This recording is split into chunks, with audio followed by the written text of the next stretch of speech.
Olá, muito boa noite a você. Eu sou Adalberto Piotto e seja bem-vindo ao Cenário Econômico pela TV Brasil, com emissoras públicas de todo o país, diretamente dos estúdios da B3, aqui no centro da cidade de São Paulo. Dia de alta de Ibovespa, com praticamente as perdas zeradas na semana, mas a gente vai falar disso tudo. Acompanhe agora os destaques do Cenário Econômico. Nós temos aí, a recuperação do Ibovespa chamou a atenção hoje porque teve alta de Petrobras e Vale, algumas ações que estavam sofrendo nos últimos dias. A Petrobras teve alta mesmo com a decisão do Tribunal Superior do Trabalho contra a empresa, numa votação muito apertada, 13 votos a 12. É uma discussão sobre benefícios e o cálculo da folha salarial da empresa. Mas, enfim, diante disso tudo, ontem essa foi uma razão, ou seja, a repercussão, a possível decisão do Tribunal Superior do Trabalho, do TST, fez com que as ações da Petrobras caíssem. Hoje, mesmo com a opção negativa, ou seja, a decisão negativa, as ações se mantiveram em alta. Menor intervenção do Banco Central, o dólar fechou em uma leve alta, uma oscilação positiva hoje. O imposto de festa junina, só para você ter uma ideia, sabe o que é? Aqueles produtos todos que a gente consome nessa época, na paçoca, 1/3 é imposto. Tem imposto maior do que a paçoca, mas é que a paçoca, digamos, é emblemática, né? E no estúdio a gente conversa com o Pierre Tavares sobre uma fiscalização do Ministério da Agricultura em cima das empresas importadoras de bebidas. Algumas empresas, se não tiverem alguns certificados, podem ser multadas em até R$19 mil e terem a licença cassada, justamente a licença de funcionamento. Tudo isso agora no Cenário Econômico, que já está no ar.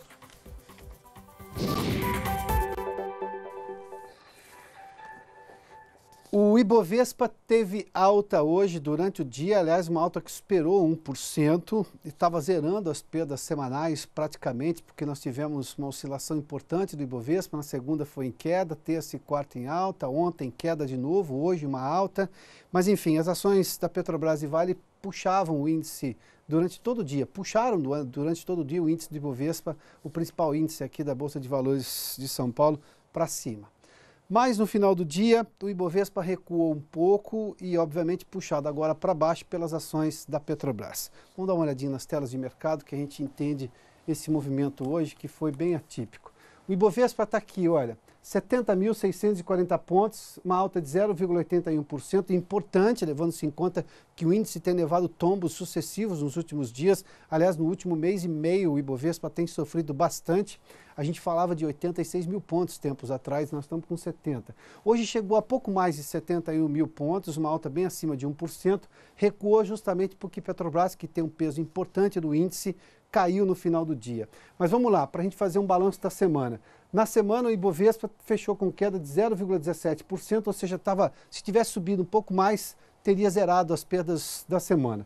No mês, uma queda de quase 8% e no ano, 7,54%. O Ibovespa só está positivo numa comparação de longo prazo quando a gente pega no último ano inteiro, ou seja, nos últimos 12 meses, aí sim o Ibovespa tem uma alta em torno de 15%. Vamos seguir aqui para a gente entender algumas ações. Vamos pegar as duas ações que hoje tiveram alta importante. Vale e Petrobras. A Petrobras terminou o dia com uma alta de 0,13% a R$ 15,12. Chegou até uma alta bem mais importante do que isso. A Petrobras chegou muito acima de 1% de alta hoje. Mesmo assim, terminou um pouquinho mais embaixo, mas em um mês, ou seja, nos últimos 30 dias, a queda da Petrobras é de pouco mais de 20%. No ano já tem aqui quase 6%. Claro que a gente está tirando aqui aquela volatilidade maior. Mas no caso da Petrobras, só para a gente levar uma comparação, em meados de maio, quando a empresa atingiu o seu pico, nós estamos falando de uma ação a R$ 27, ali, de lá para cá, a Petrobras já perdeu 45% do seu valor, ou seja, é uma perda extremamente importante se a gente levar em conta que nós tivemos durante todo esse tempo alguns fatores que chamaram a atenção para as ações da estatal petroleira do país. Principalmente a greve dos caminhoneiros e, digamos, a preocupação do mercado em relação à questão, sobretudo, da política de preço da Petrobras. Isso não foi deixado ainda de lado porque é uma empresa estatal, nós estamos num processo eleitoral, candidaturas que podem vencer em outubro, podem mexer nessa política de preços e, obviamente, isso chama a atenção dos investidores. Por isso, embora estejamos aqui com o preço da Petrobras muito baixo, o que sugeriria uma compra por parte de investidores, ainda há uma preocupação com qual vai ser o futuro do longo prazo da Petrobras, com qualquer mudança, se por acaso o próximo governo tiver uma nova visão sobre a empresa. Mas as razões, por exemplo, que fizeram a estatal ontem perder valor, e ontem era justamente essa preocupação em relação a um julgamento que estava então ocorrendo no Tribunal Superior do Trabalho, no final da noite houve uma decisão contrária à Petrobras.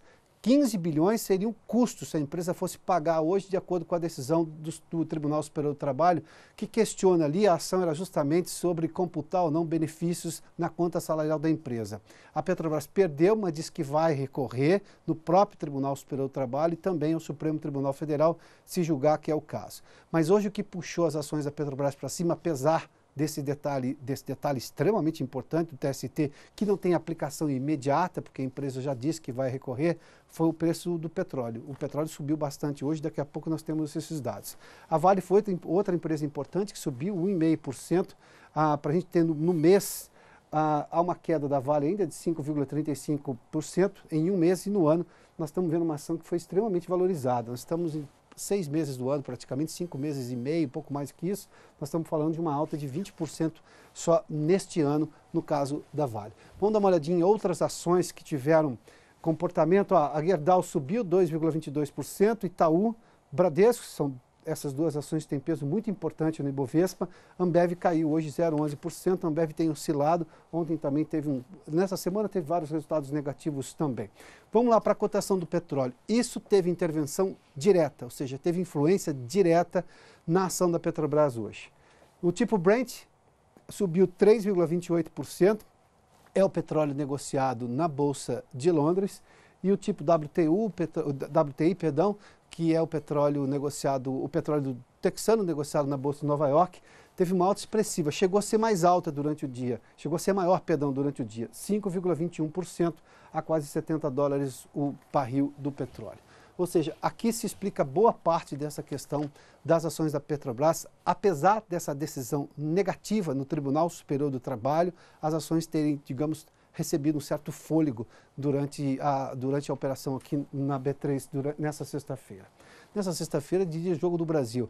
Mas não pode se dizer que o Jogo do Brasil, a vitória do Brasil hoje, interferiu na decisão dos investidores. Aqui são dados objetivos mesmo das empresas.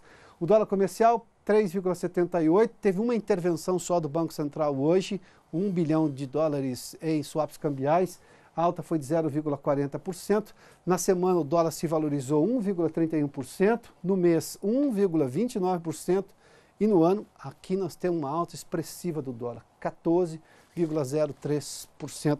Essa é a situação que nós temos no mercado financeiro. Temos mais tela? Não, exatamente isso. Aliás, ainda sobre essa questão da Petrobras, desse julgamento no Tribunal Superior do Trabalho, a BR Distribuidora, que é uma subsidiária da estatal, tem processos semelhantes no TST, que obviamente virão a julgamento em algum momento. O Maurício de Almeida está no Rio de Janeiro e tem mais informações sobre isso. Maurício, boa noite. Boa noite, Piotr. A BR Distribuidora utilizava a mesma política da Petrobras, política trabalhista. Então, o que a BR Distribuidora fazia? Ela utilizava no cálculo do salário base, ela incluía ali benefícios como adicional noturno, como hora extra. Esses benefícios todos ficavam incluídos no salário base, que é o piso mínimo da categoria. E como ontem o Tribunal Superior do Trabalho decidiu que a Petrobras não poderia fazer isso, a BR Distribuidora já está analisando como vai proceder nos próximos dias.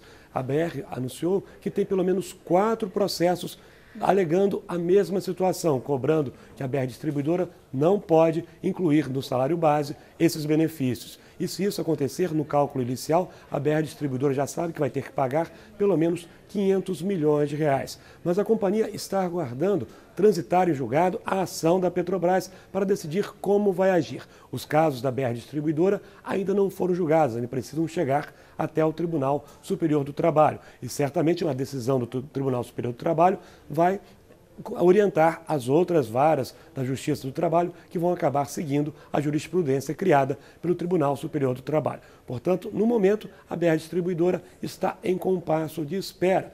A Petrobras anunciou que vai recorrer, utilizar os embargos que tem direito no Tribunal Superior do Trabalho e, se perder no Tribunal Superior do Trabalho, ainda cabe um recurso no Supremo Tribunal Federal. Ou seja, é uma ação longa que certamente vai levar algum tempo para chegar ao fim.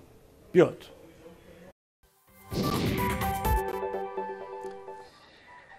Muito obrigado, Maurício. Isso me faz lembrar de uma frase do ex-ministro da Fazenda, Pedro Malan. Ele dizia que o Brasil é um país que você não consegue prever o passado. É justamente por essa lentidão, a morosidade de casos trabalhistas ou de dissídios, enfim, essas coisas todas que ficam na justiça por longos anos e depois vem uma decisão como essa, contrária à empresa, independentemente da decisão da justiça e do mérito, não é esse o comentário que eu estou fazendo no momento.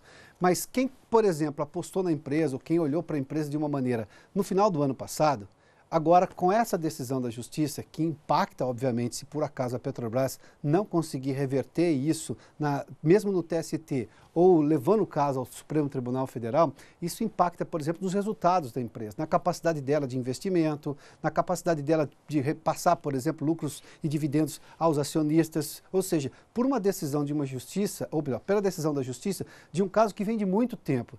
Daí é que me lembro exatamente essa frase do ministro Malan, que dizia que o Brasil é um país difícil de você, impossível de você prever o passado. Ou seja, uma decisão dada a morosidade que só chegou agora a uma decisão num Tribunal Superior do Trabalho, mas que ainda cabe recurso. Ou seja, isso é realmente problemático na hora de se fazer um planejamento de longo prazo, olhando para o futuro, para qualquer situação no país. Bom, ainda falando sobre os reflexos da greve dos caminhoneiros, a Vanessa Casalino conversa conosco em São Paulo sobre os estoques.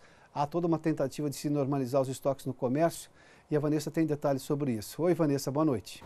Boa noite, Piotr. Boa noite a todos. A greve dos caminhoneiros impactou o varejo da cidade de São Paulo. O nível de mercadorias estocadas nas lojas caiu 5,9%. Passou de 113,8 pontos em maio para 107,1 em junho, uma queda de 1,3% na comparação com o mesmo período do ano passado. O índice varia de 0 a 200 pontos. E, de acordo com a FEComércio, o desabastecimento causado pela greve teve dois efeitos sobre o nível de estoques do comércio. O primeiro é que chegou a haver falta de produtos em setores mais vulneráveis, como alimentos, bebidas e, claro, como a gente viu, combustíveis. O segundo, o consumidor ficou receoso em comprar bens duráveis, como automóveis e eletrodomésticos, o que, por outro lado, acabou aumentando os estoques nesses setores, Piotr.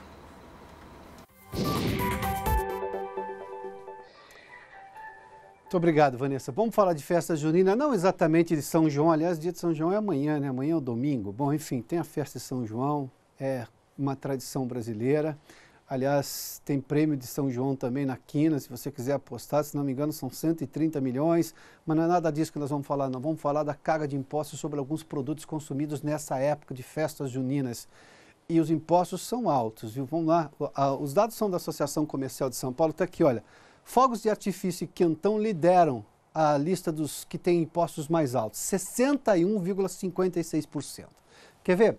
Se você comprar fogos de artifício, R$80 de fogos de artifício, R$ 49,24 são em impostos, em tributos. Se você comprar um copinho de quentão, vamos lá, nós estamos falando de cachaça aqui, né? R$5 o copinho de quentão, aliás, está caro esse quentão aqui, mas vamos lá, deve ser preço de São Paulo, no interior isso custa mais barato. Mas enfim, independentemente de onde você comprar, 3,07 são impostos, ou seja, R$ 3,07, o que equivale a 61,5% de impostos aqui. Vamos ver outros produtos que têm também carga tributária alta e são produtos relacionados às festas juninas. O vinho nacional, que é usado para fazer vinho quente, não sei se você gosta ou não de vinho quente, particularmente não é das coisas que mais me agrada, mas vamos lá. Você pode tomar o vinho na refeição de domingo com macarronada também, vamos lá. O vinho nacional paga 54,73% de impostos, ou seja, mais da metade é imposto, não é bebida, é o imposto. Vamos lá. O refrigerante em lata, que é a forma mais consumida em festas, 46,47% de impostos.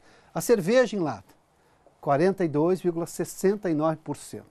E a paçoca, 36, aliás, isso chama atenção, né? A gente está vendo aqui que a cerveja tem imposto menor do que o refrigerante em lata. Os dados da Associação Comercial de São Paulo. E a paçoca, 36,54%. Ou seja, mais de um terço aqui da paçoca, que aqui nos estúdios da Bolsa a gente consome, não nos estúdios, obviamente, na redação aqui da Bolsa a gente consome com frequência, com café, porque é uma iguaria que todo mundo gosta aqui, ou seja, mais de um terço nós estamos falando de imposto na famosa paçoca. Bom, são os dados da Associação Comercial de São Paulo. A gente está vendo aqui ao fundo exatamente o centro de operações da B3. Vamos fazer um rápido intervalo aqui no cenário econômico, porque daqui a pouco a gente vai falar de uma fiscalização do Ministério da Agricultura sobre empresas importadoras de bebidas.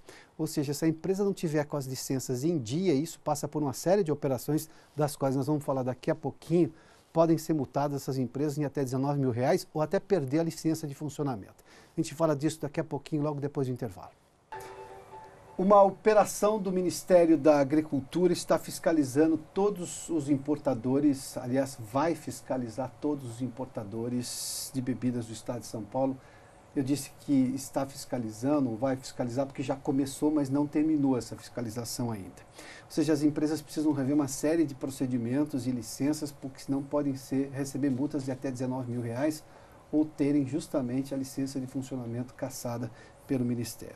O Pierre Tavares, diretor da Mobile Comércio Internacional, está conosco. Pierre, bem-vindo aqui. Obrigado, prazer é meu, Piotr. O que são exatamente esses procedimentos ou licenças que as empresas precisam ter regularizadas para não serem pegas na fiscalização e terem problemas aí com o Ministério da Agricultura? Tá. Tem dois pontos chaves que são os pontos chaves dessa fiscalização. O primeiro deles, que é o mais simples de se regularizar, que é a empresa verificar se o registro dela perante ao mapa está de acordo com onde ela realmente está. Às vezes as empresas mudam de lugar e não atualizam o registro do Ministério da Agricultura. E isso pode ser motivo para uma autuação, só a atualização de endereço. O segundo, que é o mais crítico, que é o importador ter comercializado um vinho, uma bebida qualquer importada, sem ter em mãos o certificado de inspeção emitido pelo Ministério da Agricultura. O que é o certificado de inspeção? Vamos imaginar, ele importou uma determinada marca de vinho de algum país da Europa, por exemplo. Sim. Esse vinho, para entrar no Brasil, obviamente tem questões alfandegárias, de imposto que ele paga, são sobretaxas que se pagam, isso varia de país para país. Sim, exato. Mas essa questão de sanidade do produto, que é exatamente aí que é a licença para poder vender? Isso, exatamente esse que é o ponto.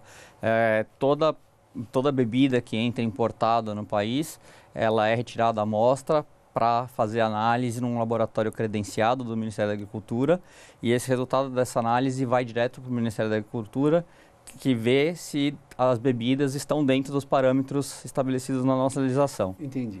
Se não estiverem, ela vai estar inapta para consumo e vai ter que ser descartada. Então você tem que ter certificado dizendo que aquela bebida está apta para consumo. Duas perguntas objetivas. Tem gente que vende antes de ter a licença, e a licença demora quanto tempo?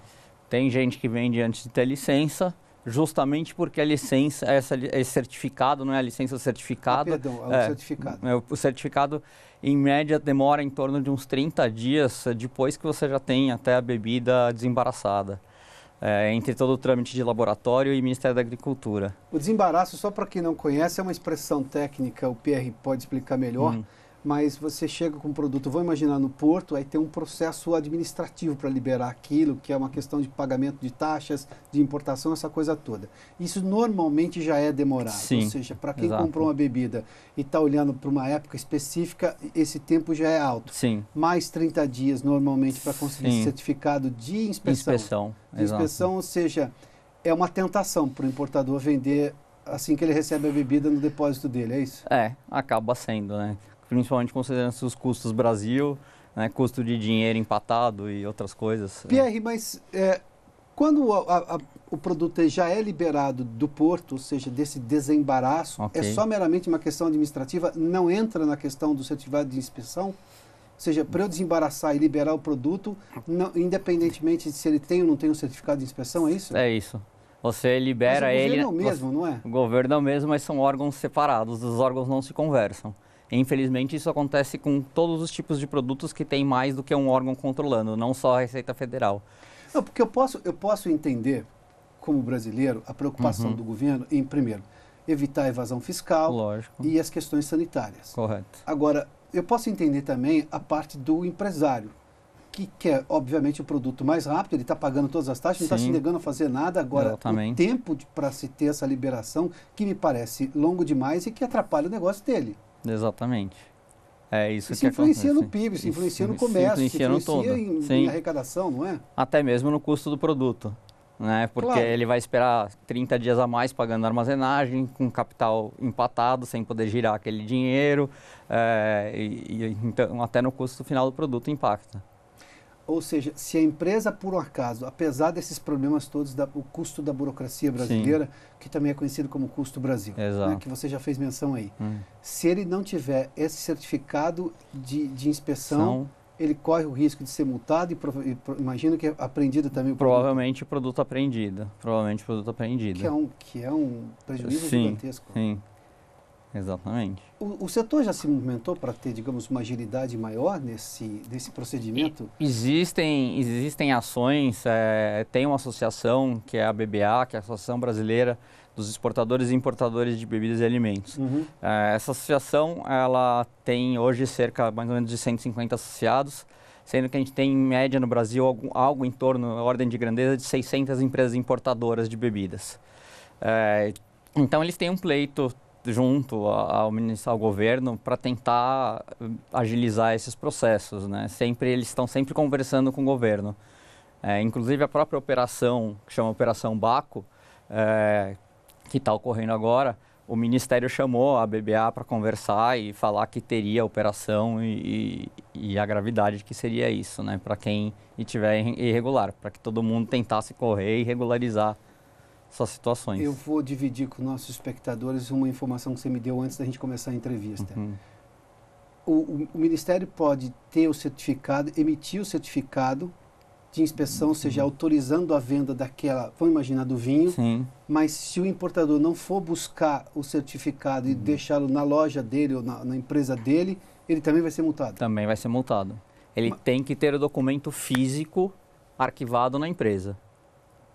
Não adianta ele consultar, existe um site do Ministério da Agricultura, onde é possível de se consultar o andamento do processo de cada lote que você trouxe de importação, né, até a emissão do certificado. Ele pode entrar no site, consultar, ver que está lá emitido, que aparece para retirar, na verdade. Ele pode até imprimir aquela tela e guardar aquilo, mas aquilo não resolve. Ele tem que pegar aquela tela que está para retirar, se dirigir até o mapa e retirar de fato e arquivar na empresa. Mas qual é a razão que ele precisa ter isso dentro da loja? É para consulta de um cliente, é isso? Não, porque o certificado, na verdade, ele tem duas opções. Uma opção é dizer que a bebida está apta e a outra que está inapta. Então ele tem que pegar o certificado para saber se ela está apta à comercialização. Porque pode ser que ele pegue o certificado e ela esteja inapta. E como é que é o procedimento? Normalmente esses vinhos estão no porto, no aeroporto, ele tem que mandar garrafas de lá para essa inspeção? Exatamente. O próprio fiscal do porto ou do aeroporto o fiscal do Ministério da Agricultura coleta essas amostras, lacra, e você, como importador, é responsável pelo despacho para um laboratório credenciado do Ministério da Agricultura. Você despacha, você paga os custos das análises, e depois que é feita a análise, o laboratório despacha o resultado para o Ministério da Agricultura, o setor responsável por emissão do certificado. Pierre Vinho tem preços muito diferentes. Eu posso imaginar que ele compra um vinho que custa, sei lá, 2 ou 3 dólares, e posso imaginar que ele compre vinhos premiados caríssimos, acima de, sei lá, de $1.000, $1.500, $2.000. Não tem preço, não tem limite para preço de vinho. Não tem. São sempre 2 garrafas? São sempre 2 garrafas ou 1 litro. Se você trouxer garrafa, a que a gente chama de Magnum, conhecida no mercado como que é de 1,5 litro, vai retirar 2 garrafas de 1,5 litro. E se você trouxer a garrafa, a meia garrafa ou aquela pequenininha de 1/4, vai retirar a quantidade que precisar para dar 1 litro no mínimo. Tem que ser 1 litro? Tem que ser no mínimo 1 litro ou 2 garrafas, porque você tem que ter uma de backup. Se o laboratório fizer uma prova e der fora dos parâmetros, ele tem uma outra garrafa para fazer uma contraprova. Entendi. Isso, obviamente, que isso vai ser repassado no custo. Vai. Essa é a razão pela qual a gente paga um custo, uma das razões. Uma das razões. O preço de vinho no Brasil, além do imposto, eu fiz aqui, só em relação a esse aqui, o vinho nacional, que paga mais de 50% de impostos, mas o importado tem outros custos elevados também. Tem outros custos. A gente chega...